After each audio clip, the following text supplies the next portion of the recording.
You're also watching News Desk on Joy News. There are growing concerns the country's total output of the gold import is under serious threat by activities of illegal miners.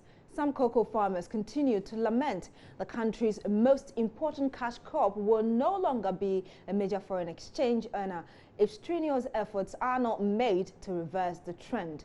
The cash crop is also noted for its numerous economic and health values and is used to produce several consumables, including chocolates, beverage and creams, just to mention a few. With retrospect to Chocolate Day, AM Business takes a trip to Suhum in the eastern region to interact with some cocoa farmers on some of their concerns. 14th February, as we know, has been declared as the Chocolate Day, especially here in Ghana. And this sweet chocolate is made from the fruit called cocoa, like the one you can see me having here. Well, the biggest producers of this cocoa are Ghana and Ivory Coast. On average, Ghana produces about 750,000 tons of cocoa and mostly exports these products. So this product being exported generates about 2 billion Ghana cedi for the country. As the highest export crop foreign exchange earner, the cocoa sector employs about 30% of the nation's population and serves as a major source of income for many households. When I was harvesting every month, like if I harvest 5 bags per month and you multiply by 12 months, it means you get about 60 bags of cocoa times the price of the cocoa. Okay. So, you know, this time it's 475 Ghana cedis. Okay. 2 times 60 bags. You know, it's something. If you are not doing any work at all and you are a cocoa farmer and you manage to get this thing, you can stay. Our forefathers had land, so we decided to farm. At least we are able to earn something to feed our families.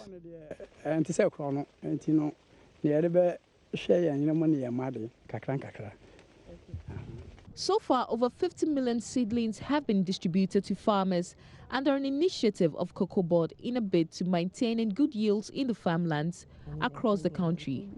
However, cocoa farmers insist there are still some inherent challenges.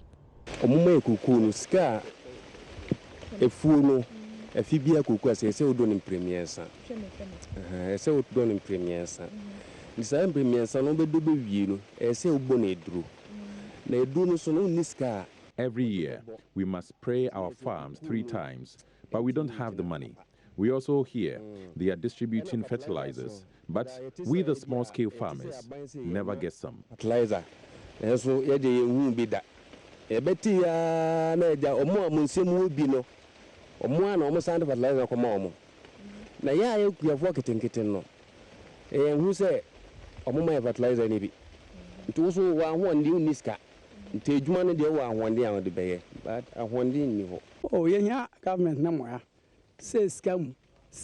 need help from government. We need money and chemicals for our crops. When they give the fertilizers to people to distribute, we don't get our portion. So we plead that the fertilizers are given to individual farmers. Okay,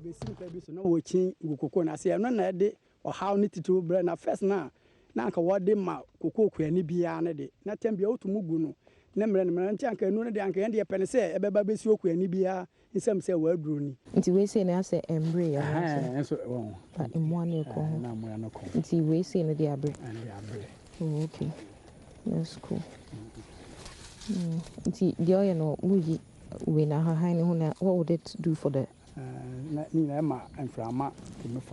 This is one of the major challenges the small-scale farmers are facing because they don't have access to regular spraying of their products to apply the right pesticides. In recent times, the sector has been characterized by global price volatility. Some cocoa farmers express their opinions on the situation. I always say that farmers are people that are being cheated in the country than anybody. Because like if you are a cash crop producer, when you produce the product, when it's come out, you cannot determine how you can, but they say this is how much you buy it. If you don't give it to them, that means you can't do anything with the product. So definitely you have to give that. So we are just pleading that the government should use the world market price also for the farmers within the country, so that it will encourage everybody to enter into cocoa farm. Because these days I've seen that most of the youth are entering into cocoa farm, because looking at the past 3 years, the seedlings that the Ministry of Agri produce, it becomes difficult for them to even share it, because people are demanding. The demand is so great that at times they have to do it twice within the season. So once we are entering into it, the youth are also entering into it, encouraging the president to increase the price for us. Another alarming situation taking a toll on cocoa production in the country is the loss of farmlands to illegal mining. The issue is reportedly prevalent in the Ashanti, Western, Eastern and Central regions. Mr. Sylvie, another farmer, describes how he has become a victim of such circumstances. As for the illegal mining, like our area, my area like East Achim, when you come there, especially we have two constituencies, the Abuakwa North and then the Abuakwa South. The Abuakwa North is at Tafuku Krentimi area. For that area, we don't have the problem of illegal mining. But when you come to the Abuakwa South, around Kibi and its environs, the illegal mining is something you can't do away with. It's very, very serious at that area. Most of our cocoa farms have been devastated, and we find it difficult to eradicate that situation.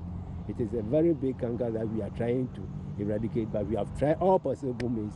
The municipality have a municipal task force. We have done our best. The regional task force has done their best. The national security has done their best, and all has been in vain. So most of our cocoa farms have been devastated.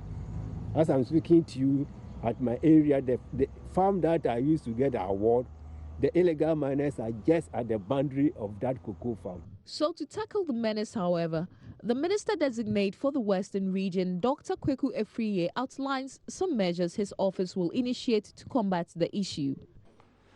For example, when I hear that a farmer says somewhere and then Galamsey people come and then mine and devastate his land or his farm, that is not correct. It's the farmer who rather goes to the Galamsey and say, come and do some little prospecting whether this place is rich in gold. And then they sell it. But because cocoa farms do not bring so much income to the farmer, and most of them are old people, they are ready to let these illegals come and do the farms. So do the mining in their farms. So we have to go down first and get the primary thinking, right. I'm sure I do not have all the ideas, but by all means, and it is an intersectorial collaboration thing. The chiefs are here. They have a huge role to play. They are listening to me, because I know that, unfortunately, some of them, it's a very controversial subject. I've said, invite some of these people there, and they pollute the water. Not all of them. But we have to stop this menace one way or the other. Some school of thought advocates appropriate coexistence of cocoa production and small-scale mining based on some considerations. But research points to the fact that for some communities, some activities such as illegal mining must be completely discontinued, allowing smallholder agriculture as a main source of livelihood. So this is a seed production unit where seedlings are being nursed, soon to be distributed to farmers across the nation. Well, seeing as the cocoa industry employs about 800,000 farm families, it will be in the nation's best interest should the managers of the economy pay due attention to the sector in terms of availability of fungicides and adequate education to the farmers to boost production. Reporting for Joy News, Sheila Tamaklo.